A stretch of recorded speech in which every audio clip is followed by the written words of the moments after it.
Bonjour les amis, fans de l'Olympique Lyonnais, bien dans cette vidéo de présentation du match entre le LOSC et l'OL. Match de Ligue 1, très important pour les deux équipes, match à 6 points, on va voir ça dans quelques instants. Au classement, avant d'entrer plus avant dans la vidéo, je vous remercie les amis d'aller poser un petit like dans l'onglet en direct, donc sur ma vidéo du live, puisque je vais commenter ce match en direct, pour aider au référencement.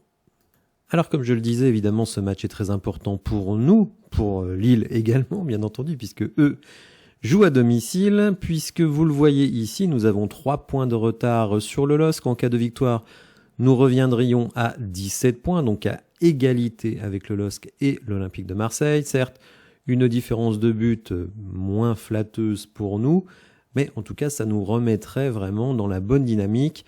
Avant de recevoir Saint-Étienne, la perspective quand même de gagner le derby, après avoir peut-être gagné le Genesiko, si on peut l'appeler comme ça, et donc d'aller en trêve, tout simplement en étant dans le top 4. À l'inverse, si on fait match nul statu quo, et si on s'incline, là, 6 points de retard, plus une différence de but négative. Alors après, la saison est encore longue puisque nous allons jouer le 10e match de la saison, donc il en restera encore 24, donc vraiment encore beaucoup de temps pour se refaire. Mais bon, avant la trêve, ce serait quand même plutôt bien d'enchaîner 2 victoires puisque nous avons laissé filer des points contre la JOCR. On a également une défaite face au Beşiktaş, donc il faut se remettre la tête à l'endroit et être conquérant. Donc un match très très important. Cette équipe de Lille reste sur une série très très très impressionnante en termes de résultats. Une rouste infligée au Havre 3-0, une victoire, alors là vraiment de très très grand prestige face aux champions d'Europe en titre, vainqueur de la Ligue des Champions, le Real Madrid, 1-0, une victoire ensuite 1-K, 2-1 face à 0, 0-0 à Monaco, qui sur le plan, on va dire, des points est une bonne performance. Vous ramenez un point quand même du 2e du championnat de la saison passée, qui était à ce moment-là leader de Ligue 1. Mais vous avez fait le match quand même assez longtemps en supériorité numérique et vous n'avez pas su en profiter. C'était un match quand même assez décevant de la part du LOSC. Ensuite, 2e grosse victoire de prestige à l'Atlético Madrid, 3-1 quand même. Vous enchaînez les 2 Madrid en 10 jours, donc en 20 jours puisqu'il y a eu une trêve entre temps. Bref, très grosse victoire, mais là aussi un scénario hyper favorable avec un penalty venu de l'espace en faveur du LOSC, un but en fin de match. Bon, il faut le faire, on va pas cracher dessus, on va pas. je ne minimise pas ce qu'a fait le LOSC sur ce match, mais bon, on va dire un scénario hyper favorable. Même chose dans le derby du Nord, face à Lens d'ailleurs, avec un 0-0 qui se profilait. J'ai regardé le match, je pense que j'ai failli m'endormir à peu près 10 fois. Et le LOSC qui prend l'avantage, là aussi sur un penalty généreux, va-t-on dire, dans les arrêts de jeu et un 2e but dans la foulée. Donc là aussi, c'est vrai sur le papier, ça fait quand même 5 victoires sur les 6 derniers matchs, en ayant joué le Real, en ayant joué l'Atlético, en ayant fait des déplacements à Monaco et à Lens. Donc évidemment, on voit ça, on se dit, quand même, cette équipe, elle est vraiment impressionnante. Mais il n'y a pas si longtemps, cette équipe de Lille, c'était aussi une muflée encaissée au Sporting. Alors Sporting qui est quand même leader du championnat portugais, qui va d'ailleurs perdre son coach, qui va rejoindre Manchester United. Une défaite assez minable à Saint-Étienne d'ailleurs, où Olivier Létang, le président, avait pété un câble contre son équipe. Bon, contre le PSG, ils avaient plutôt été pas mauvais. Donc, on va dire une équipe sur une dynamique extraordinaire, des résultats fantastiques, mais après, sur le terrain, c'est pas toujours la folie. Alors, le plus beau match, je pense, sur le terrain, parce qu'après, il faut évidemment relativiser par rapport à l'adversaire, c'était quand même la victoire au Havre, mais je dirais que eux, ils ont gagné 3-0 au Havre, nous on a gagné 4-0 au Havre. Donc c'est vrai que là, ils ont fait un match vraiment rayonnant. Après, il y a l'enchaînement des matchs, il y a la Ligue des Champions. Bon, c'est pas facile, hein. Les résultats, ils sont là, mais je veux dire, c'est pas non plus un ogre. Je dirais que d'une certaine manière, c'est une équipe, je vais pas dire qui nous ressemble, mais en tout cas de notre niveau. Alors comment justement joue cette équipe de Lille ? Eh bien, essentiellement en 4-2-3-1. Alors c'est vrai que Bruno Genesio avait proposé une défense à 3 à l'Atlético. Il avait fait des rotations. D'ailleurs, il s'était exprimé dans les médias en disant je vais envoyer une équipe B à l'Atlético. Et puis après, il a vu que le match était gagnable, ou au moins qu'il pouvait ramener un point. Donc il s'est dit allez hop, je fais rentrer les titulaires. Donc 4-2-3-1 avec des joueurs vraiment très très très référencés, hein. Il n'y a pas de surprise dans cette équipe, mais des joueurs qui ont roulé leur boss et qui, pour certains d'entre eux, sont très talentueux. Donc on retrouve dans les buts Lucas Chevalier, qui est peut-être le futur gardien de l'équipe de France. Quand même, ce n'est pas rien. Thomas Meunier, donc Dortmund, Paris Saint-Germain, donc un beau CV. En latéral droit, Gudmundsson à gauche, mais je crois que Gudmundsson s'est blessé ou il est suspendu. Bon, je ne sais pas trop. Diakité qu'on connaît moins. Alessandro, bon, qui lui aussi a des performances très variables. C'est-à-dire parfois très très bon, parfois inquiétant. Donc on ne sait pas trop. Mais on va dire globalement, c'est une défense qui tient la route, mais qui malgré tout a des failles. Et je pense justement qu'avec la composition que je vais vous proposer, l'idée c'est quand même de mettre ces mecs-là en difficulté. On retrouve devant deux sentinelles, alors là, pareil, des joueurs hyper référencés, expérimentés, trentenaires. Benjamin André, qui est vraiment le socle de cette équipe. Gomez, que je voulais à l'Olympique Lyonnais, il était gratuit, figurez-vous. Finalement, il atterrit à Lille, et bon, je pense quand même que c'est quelqu'un qui est très intéressant. Une sorte de Matic plus jeune. Zegrova, hein, qui est un peu le feu follet dans son aile droite. Alors Zegrova, c'est pareil, hein, c'est un peu comme Alessandro, c'est-à-dire un mec parfois brillantissime, et puis parfois qui passe totalement à travers, hein, vraiment.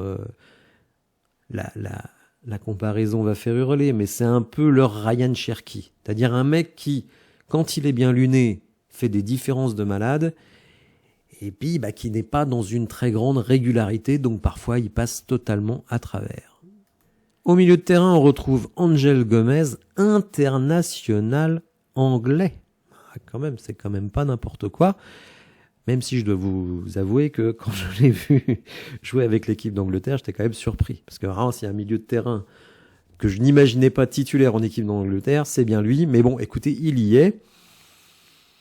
Donc quand même, là pour le coup aussi un joueur référencé, un jeune joueur, Sahraoui, qui est un joueur très technique, intéressant, mais aussi assez irrégulier. Pas irrégulier du tout, puisque alors lui c'est vraiment l'assurance tout risque, c'est-à-dire un mec qui vous assure quasiment 20 buts à chaque saison, c'est Jonathan David. Je me souviens que quand il était question qu'Alexandre Lacazette parte de l'OL, tout le monde me demandait mais qui tu verrais pour remplacer Alexandre Lacazette, et moi je disais tout de suite Jonathan David. Faut savoir que ce joueur, malgré ses performances, n'a jusqu'à présent pas trouvé de preneur, enfin en tout cas de preneur qui l'intéresse, et donc il va arriver en fin de saison tout simplement libre. Vous me voyez venir, Lacazette va partir, libre, et Jonathan David, il est libre. Petit clin d'œil, bon après je sais pas si ça l'intéresse de venir à l'OL, mais il faut quand même savoir que l'OL donne des salaires quand même bien supérieurs à ce qu'on peut donner à Lille. C'est un jeune joueur. Alors vous me direz, on a déjà Mikotadze. Eh oui, mais bon, Mikotadze, on verra ce qu'il aura fait jusqu'à la fin de la saison. C'est pas parce qu'il sort d'un doublé que je pense qu'il va rester ad vitam aeternam à l'Olympique Lyonnais. Donc voilà, il me semble quand même que Jonathan David offre plus de références que Mikotadze. Donc vous voyez, une équipe vraiment pas mal, un club, d'ailleurs c'était la remarque de Nicolas Tagliafico, un club qui file droit. J'ai eu l'occasion d'ailleurs, puisque j'ai regardé la commission d'enquête sénatoriale sur la financiarisation du football, et justement le propriétaire de Lille était là. Donc c'est des Néerlandais, figurez-vous. qui parlait un petit peu français, mais pas beaucoup. Mais bon, quand il s'est exprimé, on a vu quand même que c'était des gens qui étaient très outillés. Franchement, des dirigeants très, très sérieux. Olivier Létang, qui est le dirigeant exécutif de cette équipe, on va pas le présenter. Il faut savoir que ce club a réduit l'endettement qui avait été laissé par Gérard Lopez. Il y avait, mais je crois, quasiment 200 millions de dettes il y a 4 ans. Et cette saison, eh bien, ils vont arriver à une dette zéro, ce qui est vraiment incroyable. Alors, il faut dire aussi que le LOSC, sur les dernières années, a fait des ventes absolument extraordinaires. Donc, il y a eu notamment Osimhen, il y a eu cet été Lenny Yoro, 60 patates sur Lenny Yoro à Manchester United. Et ben eux, ils n'ont pas, dans la foulée, dilapidé le pognon, donc ça leur a permis de réduire leur endettement. Et donc, c'est un club qui est devenu extrêmement sain, extrêmement bien dirigé. Et voilà, je trouve que... Et rappelons quand même qu'ils ont été champions de France il y a 2 ans. Donc bon, Lille, quand même, c'est une équipe qui compte dans le paysage du foot français. Après, on a aussi des arguments. C'est justement ce qu'on va regarder tout de suite. La composition d'équipe que je propose pour ce match. Alors, je vais pas proposer quelque chose de révolutionnaire, je vous rassure, puisque je vais proposer quasiment l'équipe qu'on avait alignée au Havre, un 4-3-3. Alors, je mets Tagliafico et pas Abner. On va dire, quand même, Abner, il n'a pas joué les 2 derniers matchs, il est quand même international brésilien. Ouais, mais je me dis quand même que face à Zegrova, alors Abner est peut-être plus rapide, je ne sais pas, que Tagliafico, mais en tout cas, je préfère avoir un international argentin comme Tagliafico face à Zegrova, plutôt qu'Abner qui me semble avoir quand même des oublis défensifs. Alors Abner, il apporte beaucoup sur le plan offensif, mais on voit que Tagliafico aussi, hein. Tagliafico, il met un but, souvent il se projette, etc. Bon. Donc je préfère Tagliafico à Abner pour ce match. En défense centrale, je veux du costaud, c'est pour ça que je n'ai pas mis Mata en défenseur central. Je mets Niakate qui me semble sur une pente très ascendante.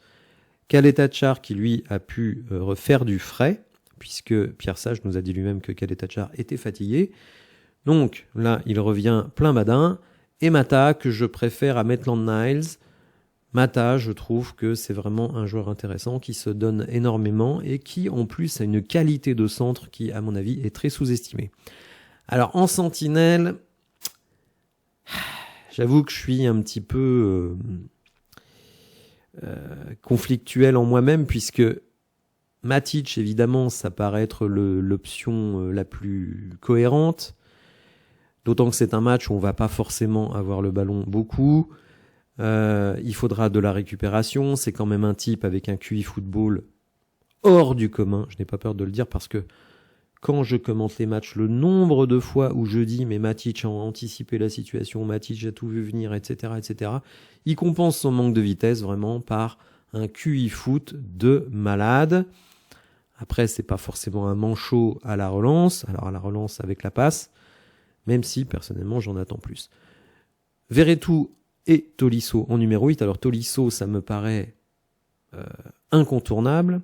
Il n'a pas joué le dernier match, donc lui aussi arrive frais. Verretou, vous le savez, je ne suis pas un fan de Verretou.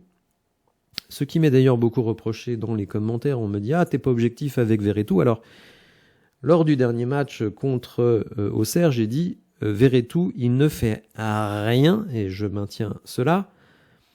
Ce que je constate, c'est que dans le journal L'Équipe, Hugo Guimet, que je ne connais pas, donc on peut pas dire qu'il soit influencé par mon avis, eh bien, a désigné Verretou flop du match, et il a eu 4 sur 10 en notation, donc peut-être que, en tout cas, face à la Auxerre, quand j'ai dit qu'il ne servait à rien, j'étais pas forcément à côté de la plaque. Vous savez que si ça ne tenait qu'à moi, évidemment, je mettrais Cacré, puisque on sait que Diawara n'est pas là. Bon, en plus, j'aurais pas lancé Diawara dans un match comme ça. Bon, je sais que si je propose Cacré, je vais perdre à peu près 200 abonnés, ou 300, ou 400, ou 500. Donc, je n'ai pas envie que ma chaîne coule, donc je mets Verretou à la demande de tous, mais intérieurement, j'en pense pas moi. Bon, bref, en tout cas, je l'ai dit.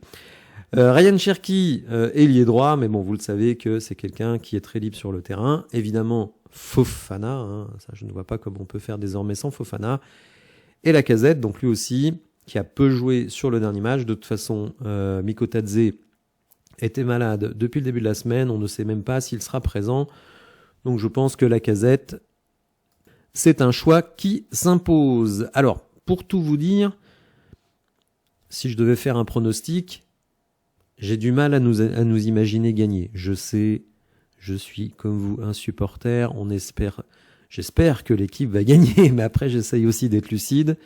Et très sincèrement, même si on ramenait un point, je serais satisfait. Après, il faut voir évidemment le contenu du match. Une victoire, alors là, je sors le champagne. Mais quand même, à l'extérieur, face à cette équipe qui a quand même des atouts, qui a un très très bon buteur, qui a des ailiers qui peuvent vraiment faire des différences, je me dis, ça va être vraiment coton. Donc ramener un point, pour moi, ce serait pas si mal. Dites-moi dans les commentaires, les amis, ce que vous voyez, quelle équipe vous voyez, quel système vous voyez. Si vous avez apprécié la vidéo, n'hésitez pas à la liker, à vous abonner à la chaîne, à activer les notifications, à aller liker la vidéo du live. Et je vous dis à demain, justement, pour le commentaire live du match. Merci à vous, bonne journée.